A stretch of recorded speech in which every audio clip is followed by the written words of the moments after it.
Let's take a trip to the library. On today's episode of Notable New England, I'm going to tell you about some great library happenings and resources available across New England that you can take advantage of that get your feet in the door, meeting people in your community, and exploring all your local library has to offer. Going to the library is an act of resistance. These are free learning and community hubs open to everyone that you pay taxes for, and it's time that you took advantage of all they have to offer. Stick around for an enlightening episode.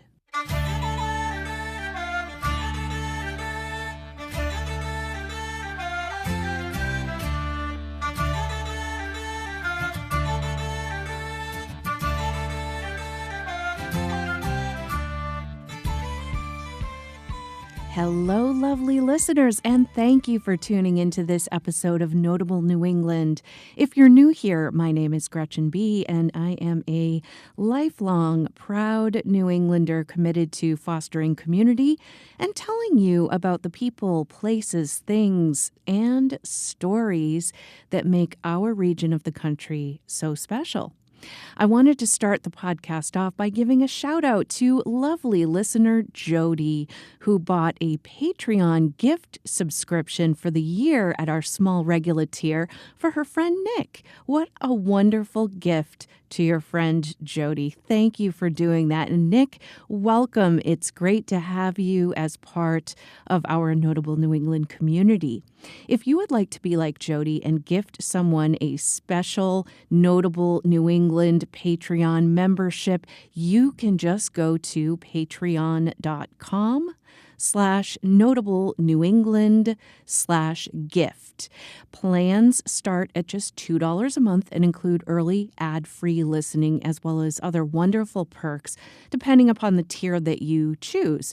And you can buy a gift subscription for just a month if you want to, or all the way up to a year if you want, just like Jody did. If you're racking your brain on a gift for that special someone in your life who loves all things New England, a Notable New England gift subscription on Patreon might be something that they appreciate. You can go to patreon.com/Notable New England/gift. I have that in our show notes as well for more information.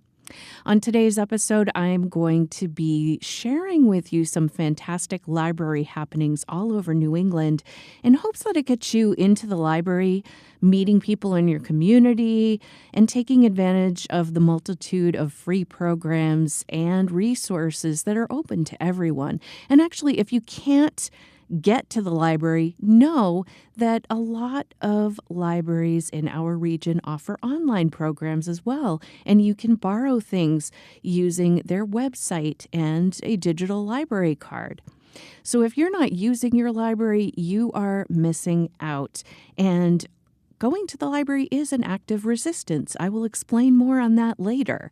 But you are helping to support free learning for all people and access to programs our communities need. And my hope is that the things that I mention are going to be a springboard for you to explore what your local library offers and that you start to become a regular patron. Before we get to that, though, let's start off, as usual, with our Wicked Light Bites segment, community-oriented stories and happenings from each New England state. Community members have come together to bring local news back to Brandon and Pittsford, Vermont. A new local news source, the Neshobe Current, is filling a hole in the local news coverage after the Brandon Reporter stopped publishing last October, citing financial challenges. The Neshobe Current is an all-digital publication with a staff of 6 volunteers that started in February. They posted their first story on February 11th, and they've now grown to have nearly 500 subscribers, and they are working on a loose plan to fundraise in the future. One of the Currents volunteers, Carrie Bunker, attended a public meeting to save the Brandon Reporter, and after the meeting, a small group continued to meet and decided to publish their newly developed news source online. Bunker said, quote, "We're still figuring things out," end quote. Asked about the mission of the Current, Bunker says it is to, quote, "keep the public informed about what's happening in and around Brandon.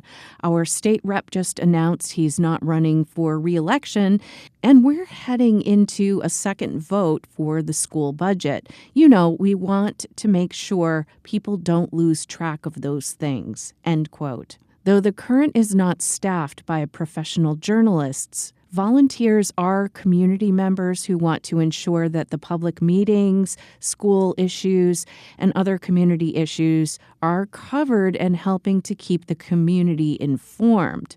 Residents are also encouraged to submit things like book and movie reviews. As there's no physical paper to print, the overhead is low, and one of the volunteers has agreed to cover the cost of the website for a year. After that, the Current hopes to become a nonprofit organization, which would allow them to seek out underwriters and sponsors. To check out the Neshobe Current, you can visit neshobeCurrent.beehiiv.com, which I have linked in the show notes. Information for this item comes from Nina Keck at Vermont Public. The New England Botanic Garden at Tower Hill in Boylston, Massachusetts will be hosting a botanical tattoo weekend May 2nd through 3rd. It will be a week-long celebration of botanically inspired ink and art in partnership with New Moon Tattoo. You can get inked on the spot with some of their flash designs, or you can pre-book a slot in advance. There will also be live music, food and drinks, a curated artisan market, and celebrity artist talks on the craft and culture of tattooing. You can also browse their current botanical tattoo exhibit. The New England Botanic Garden at Tower Hill is located at 11 French Drive in Boylston, Massachusetts. To find out more, visit nebg.org/botanical-tattoo-weekend, which I have linked in the show notes. Information for this item comes from the New England Botanic Garden at Tower Hill's website. Roger Wheeler State Beach in Narragansett, Rhode Island is on track to reopen this summer after construction on its boardwalk and bulkhead. Work began in August 2024, which included expanding the boardwalk path and relocating a water line that was installed back in the 1950s. The construction is supposed to create a natural barrier against beach erosion, which will help to improve the health of nearby dunes. Upgrades also have made the boardwalk universally accessible. An official grand reopening and ribbon-cutting ceremony are to be announced in the future. Information for this item comes from Jocelyn Flower and Katie McNeil at WPRI 12. A new resource for Mainers to build their financial skills has been unveiled by the Finance Authority of Maine, or FAME. The free online resource helps Mainers to set financial goals, track their spending, budget, save money, and invest. There are also financial lesson videos, quizzes, interactive tools, and calculators to help users improve their financial literacy. Mary Dyer, Education, Affordability, and Financial Wellness Manager of FAME, says, quote, "We know that finances and managing your finances can feel really overwhelming, so we tried to create a resource that meets people where they are and breaks it down into digestible chunks. By providing these resources, we really want to help improve some of those barriers and ensure that Maine people have strong financial skills that can help support that long-term stability," end quote. To check out FAME's online resources, you can visit www.famemaine.com, which I will link in the show notes. Information for this item comes from Katie Delaney at News Center, Maine. A general store is slated to open in September on the first floor of the Grafton Center Meeting House on Route 4 in Grafton, New Hampshire, and the Mascoma Valley Preservation is looking for a proprietor to run the store.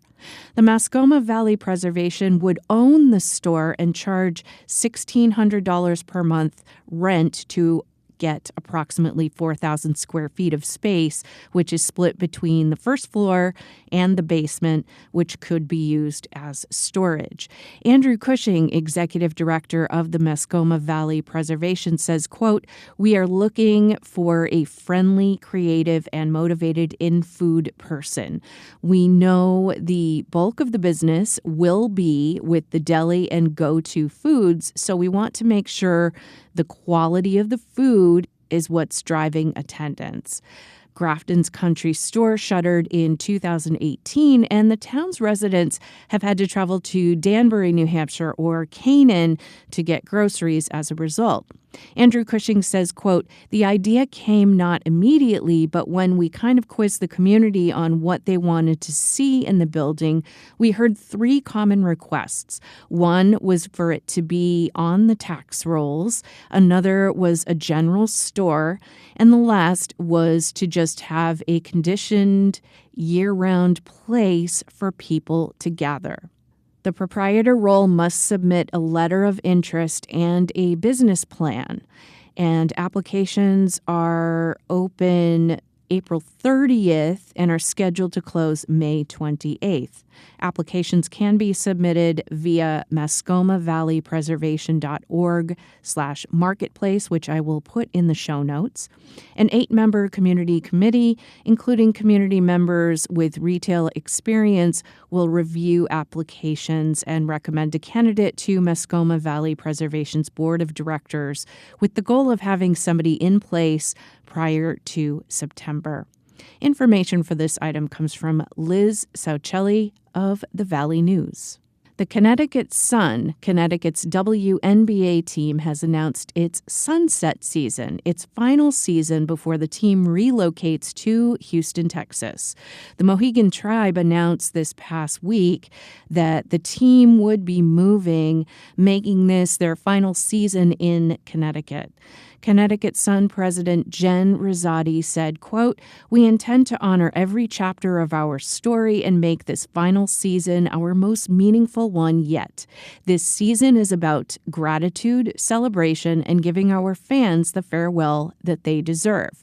The Connecticut Sun story is one of resilience, community, and heart, and the sunset season will honor all of it," end quote. To celebrate this last season in Connecticut, there will be a number of special events and fan experiences, appearances by Connecticut Sun iconic players and coaches, and a new commemorative sunset logo on limited edition merchandise and throughout the arena. Information for this item comes from the staff at NBC Connecticut.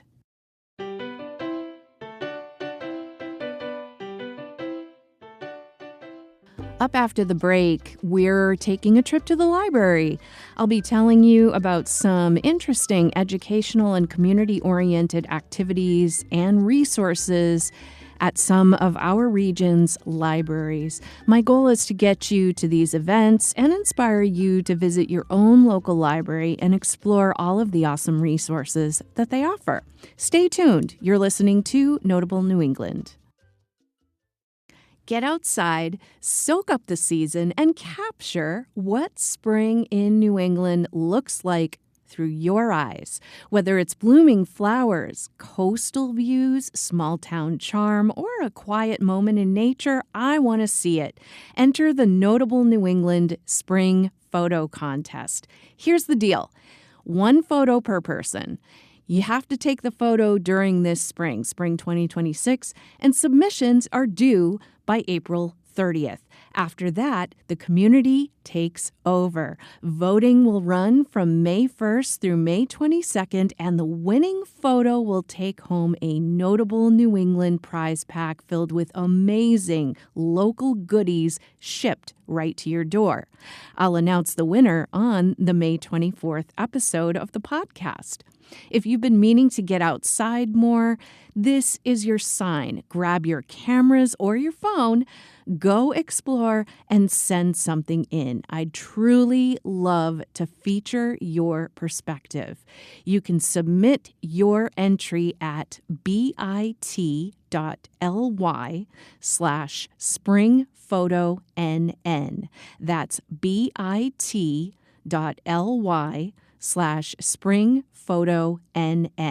Or check the link in the show notes and click it, and then you can enter your photo. I can't wait to see New England in bloom through your eyes. Spring in New England is all about fresh starts, getting outside, trying something new, and reconnecting with what inspires you. If Notable New England has ever sparked an adventure, taught you something unexpected, or simply added a little brightness to your day, I'd love to invite you to help this show grow. This podcast is a one-person passion project. Every story you hear is researched, written, recorded, and edited by me, all rooted in a deep love for this region and the people who make it special. If you're enjoying the journey, there are a few simple ways that you can support. First, leave a rating or review on your favorite podcast app. Share the show with a friend who loves New England.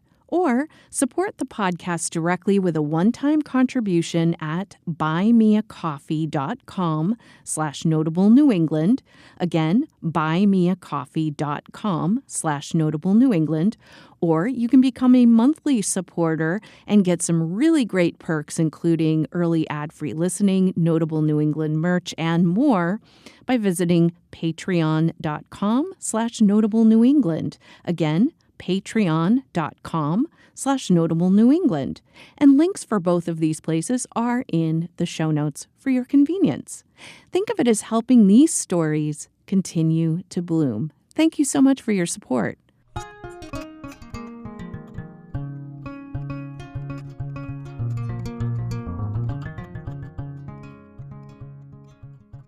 As those of you who've listened to the podcast for a while now know, I am a huge library supporter.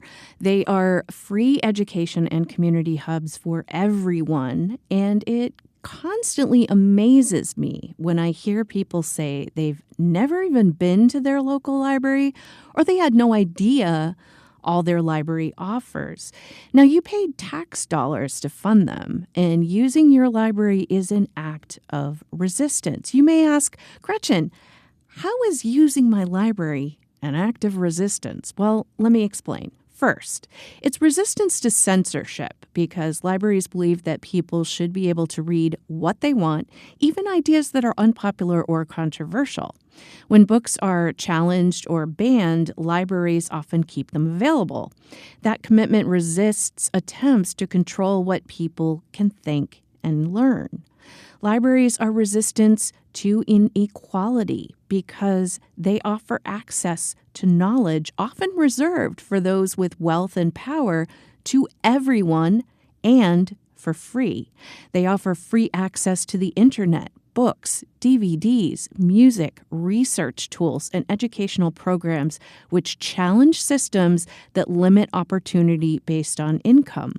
Libraries promote media literacy, fact-checking, and trusted sources and help people understand the truth from noise. Libraries are safe third spaces for people. You don't have to buy anything.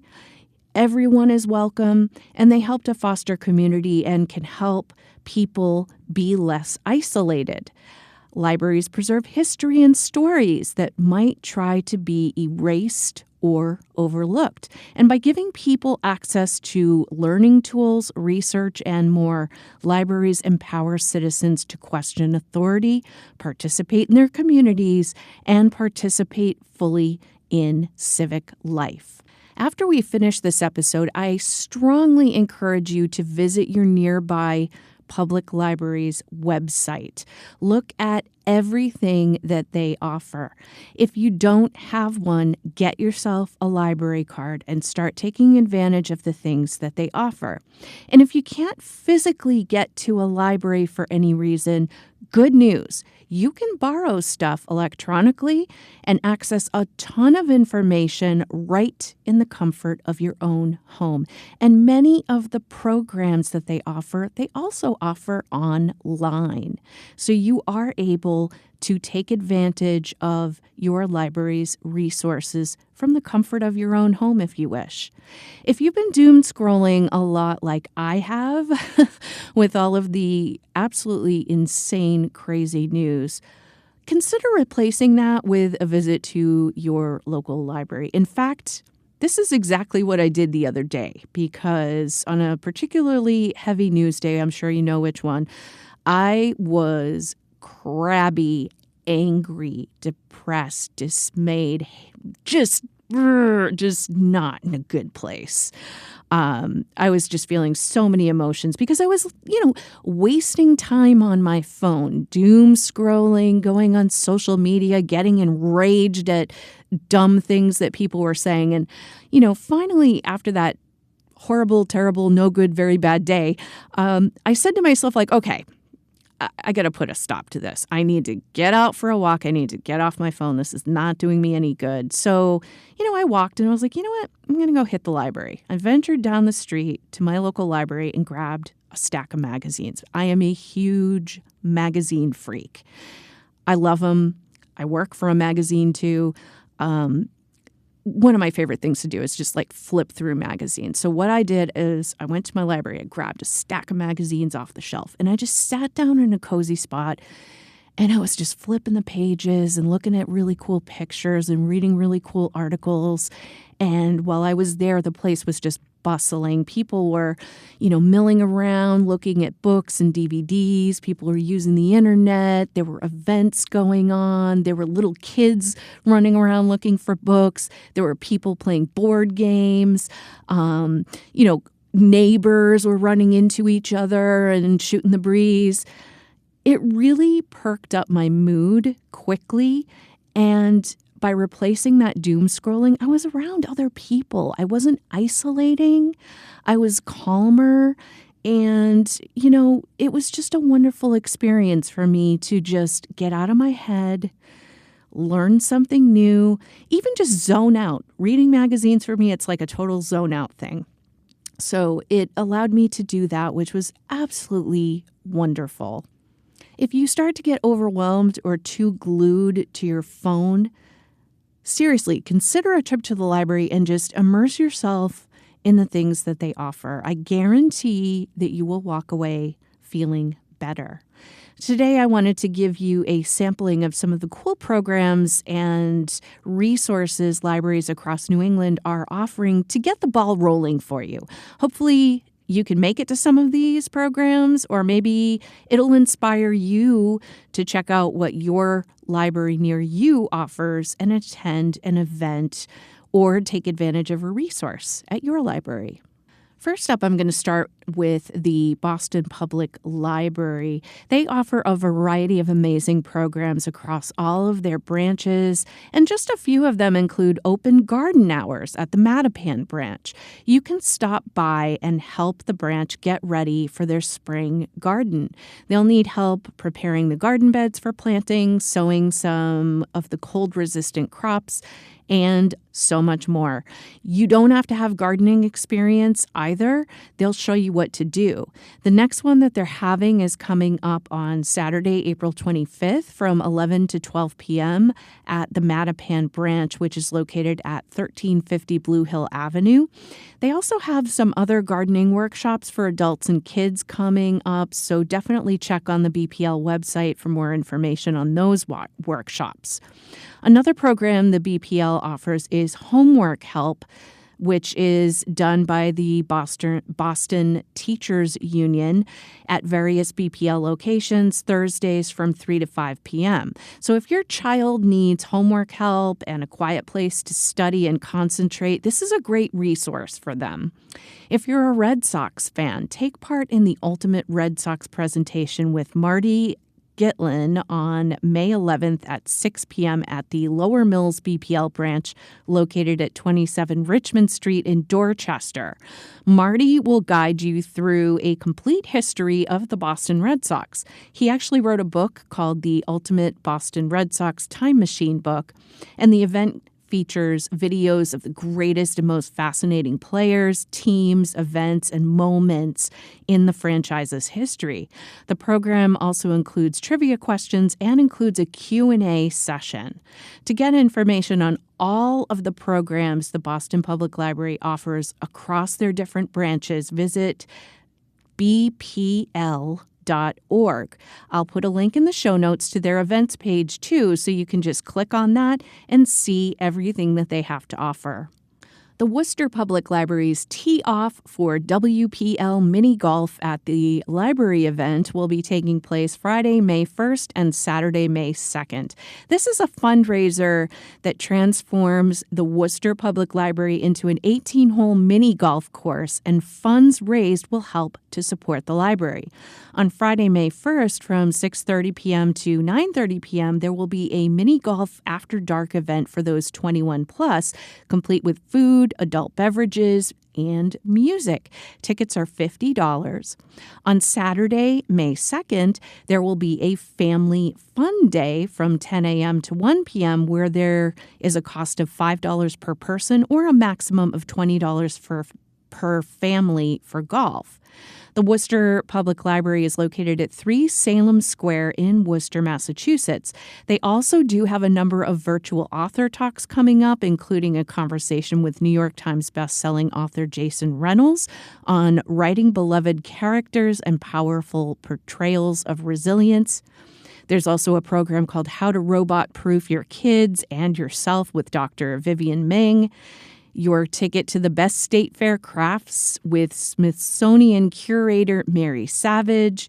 Simple, sustainable, and powerfully delicious meals with Sana Javeri Kadri and Asha Lupi. If you want to find out about other events the library offers, you can visit www.mywpl.org. The Springfield City Library System offers a ton of wonderful activities, and coming up, some include a family afternoon movie at the Indian Orchard branch to watch Sonic the Hedgehog 3 on May 2nd from 11:45 a.m. to 2:45 p.m. Light refreshments will be served, and the Indian Orchard branch is located at 44 Oak Street in Indian Orchard, Mass. The East Springfield branch is a stop for the mobile farmers market every Wednesday from 3 to 3:30 p.m., where a mobile truck visits the library bringing affordable fruits and veggies for people to buy. They accept credit and debit cards, HIP, Senior FMNP, and WIC. The East Springfield branch is located at 21 Osborne Terrace in East Springfield, Massachusetts. If you want to check out more events that go on at the Springfield City Libraries, you can visit springfield.librarycalendar.com. The Lewiston Public Library in Lewiston, Maine will be having the Mid-Coast Symphony Orchestra visit on Tuesday, May 5th from 5:30 p.m. to 6:30 p.m. at Callahan Hall in the library. It's open to all ages and is free, and the symphony will be performing classical favorites as well as a sneak peek of their upcoming performance of Mahler's Second Symphony. The Lewiston Public Library is located at 200 Lisbon Street at the corner of Pine Street in Lewiston, Maine. If you want to see some of the other events they host, from preschool play dates to teen video games, art workshops, and more, visit lplonline.org. The Portland Public Library System in Maine offers a variety of interesting programs, including their First Friday Art Walk series. Friday, May 1st from 5 p.m. to 7 p.m. is the next one, and it's called Maine and Aomori, Sister States Relationship Exhibit, and it's going to be in the Camden National Bank Community Gallery at the library.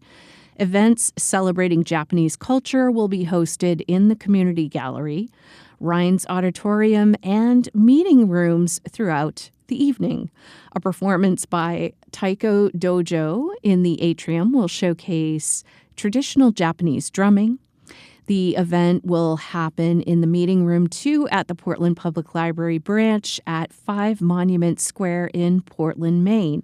Make sure to check out the Portland Public Library's website for more events, including creative writing workshops, book groups, preschool play groups, and more at portlandlibrary.org.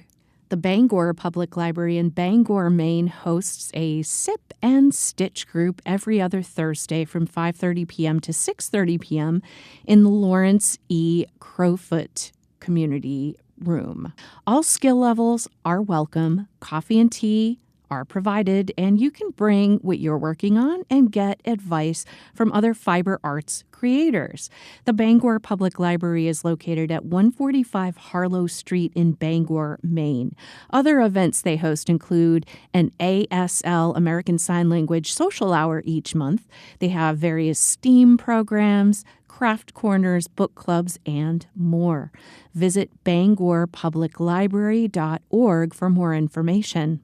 The Portsmouth Public Library in Portsmouth, New Hampshire offers a variety of language discussion groups, including Italian, French, German, and Chinese.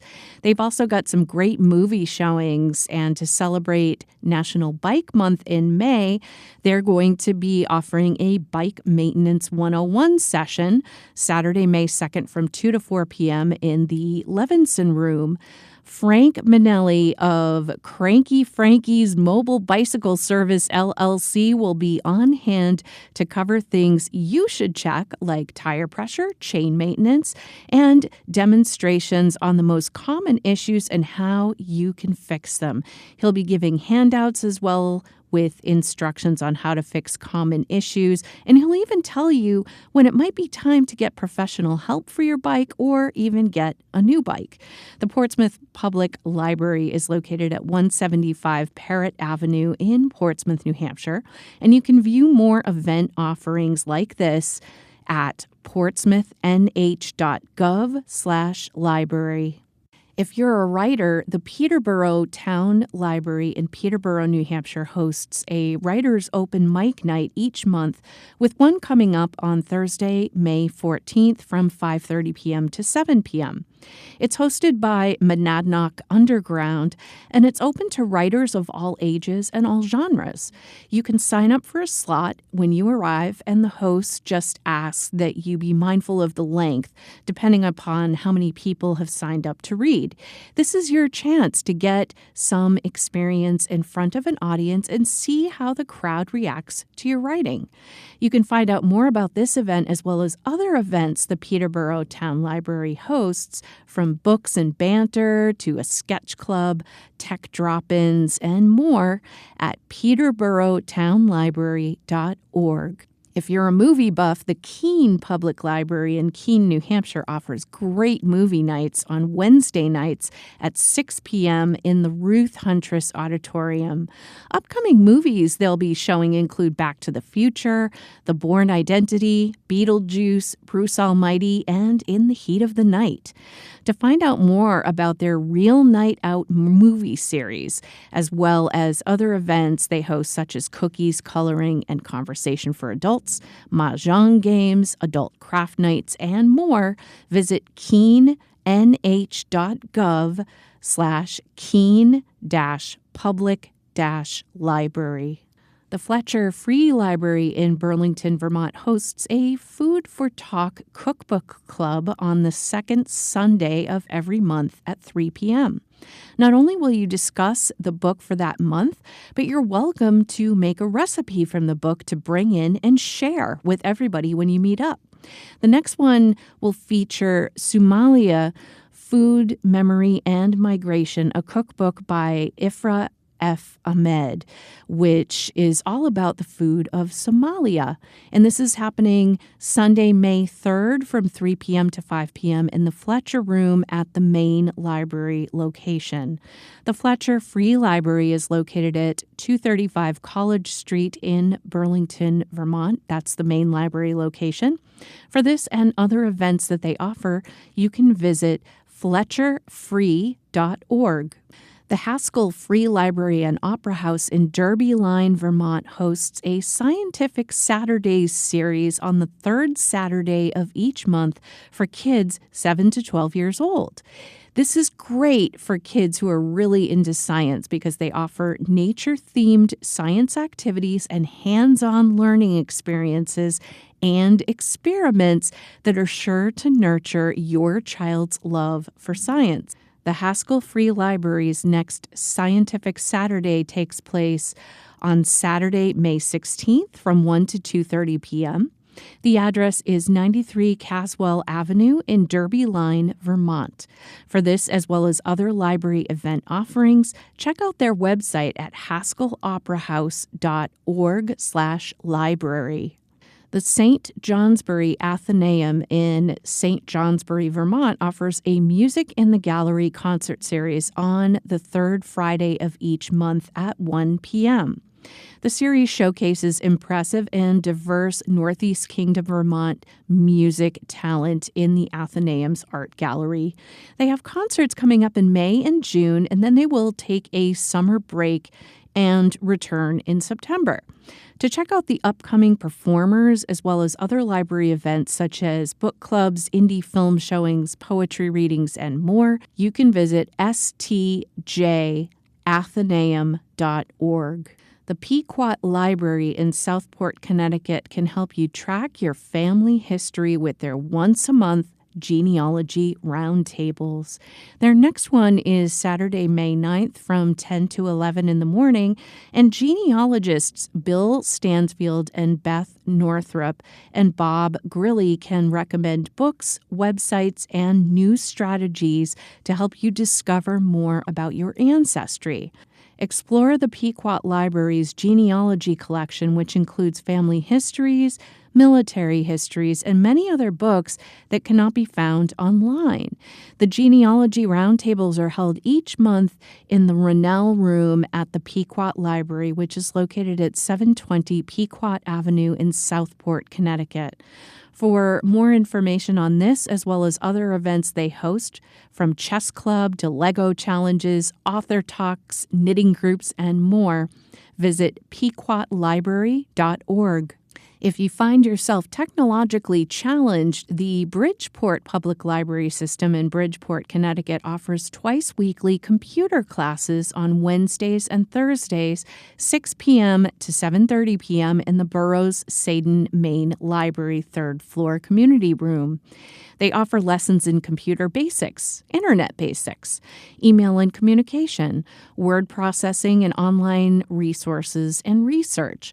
The lessons are tailored to whatever you need to learn, and they provide the hands-on support of digital navigators. You can bring your own computer or use one of the libraries.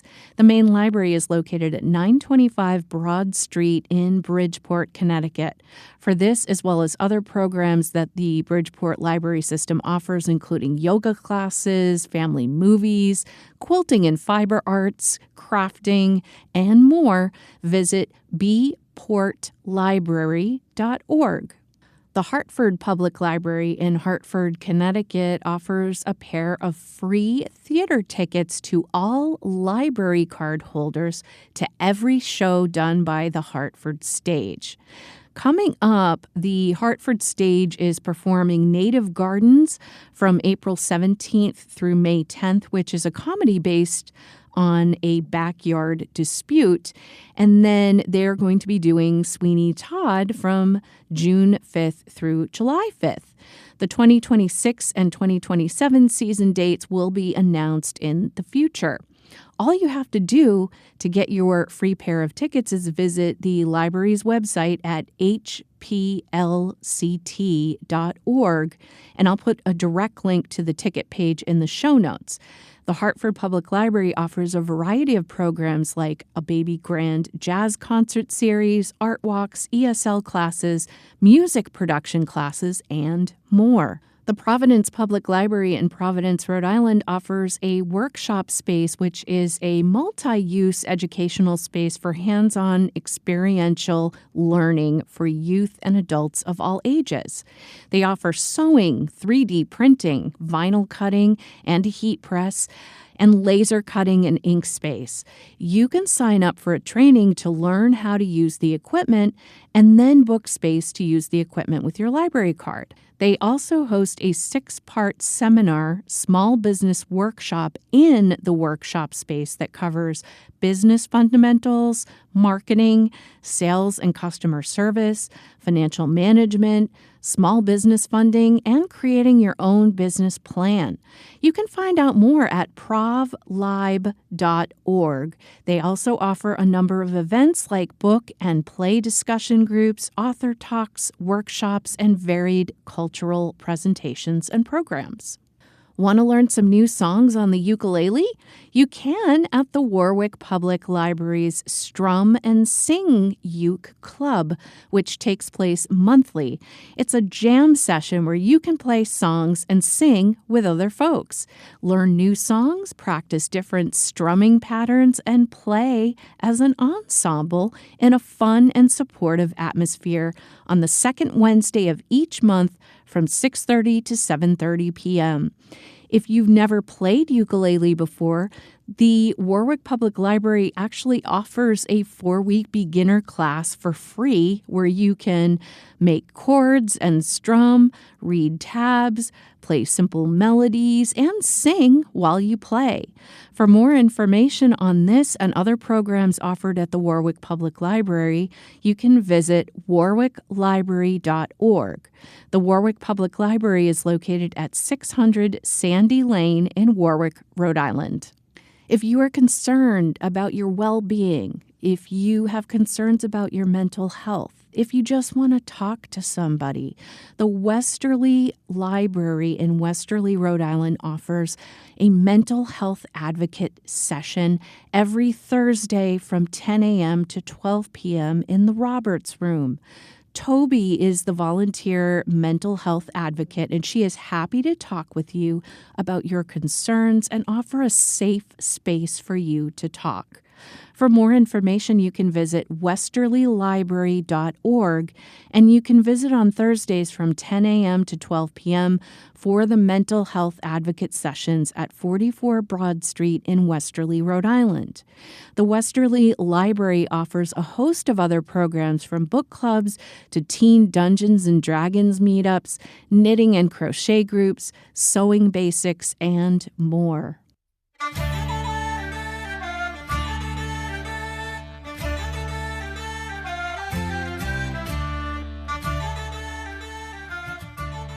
I hope that this episode has given you a jumping off point to see what libraries across New England offer as far as programs and events for their library card holders. I hope you'll attend any of the events I mentioned or explore your own local library to see what they have to offer. And if you think your library could benefit from a similar program or event that I've mentioned here on the podcast, bring it up with your librarian. They are always on the lookout for great ideas for community events and resources, and they always love to hear from their patrons. So make sure you do that. If there's something cool that you have an idea for that you think would make a great community program at your local library, talk to the librarian. Take advantage of all your library and the libraries in our region have to offer. You pay taxes for them, so use them and encourage others in your community to do so as well. I'll be back on April 26th with a new episode of Notable New England, and I hope that you will join in. Until next time, take care, everybody.